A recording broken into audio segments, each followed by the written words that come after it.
spaudoje taip ir yra, kad atrodo, kad tau visą laiką reikia vis kažko tai naujesnio, kažkokio naujesnio daikto, galingesnio spausdintuvo. Mūsų draugystė su Minolta jau tęsiasi kokie 12 metų.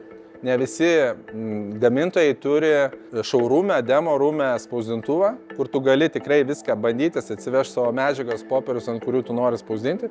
Tas ryšys iš tikrųjų yra svarbus, atvirumas, galbūt pardavimo metu, kai bendrauji, kad nebūtų tas toksai požiūris iš pardaviko, kad parduoda įrengimą ir jam po to nebesvarbu, kaip jisai veikia. Tai Minolta pati atvažiuoja, pasižiūri, paklausia, kaip sekasi.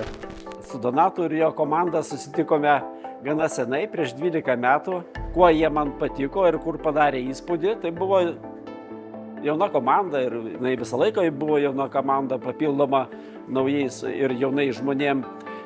Bet jie turėjo daug tikslų, turėjo įvairių spausdinimo technologijų, produktų gamybos linijų.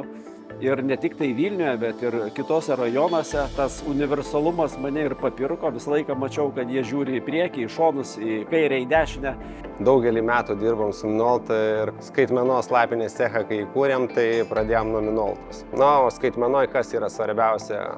Man reikia šiandien, man reikia vakar. Ir tas greitis dažnai būna toks esminis. Kuo naujesnės, kuo galingesnės mašinos, tuo daugiau greičio. Automatiškai per tą patį laiką galim daugiau darbų pravynioti. Tai čia tas toksai pagrindinis, kur leido labai neišplečiant įrangos sąrašo, padidinti gan ženkliai pardavimus. Yra planuose galbūt pasistatyti dar vieną, bet iš esmės tai pakankamai universali mašina. Mes pasirinkę esam su ilgu traktu, kad galėtumėm ilgą popierių spausdinti. Tai leidžia apimti labai platų spektrą produktų.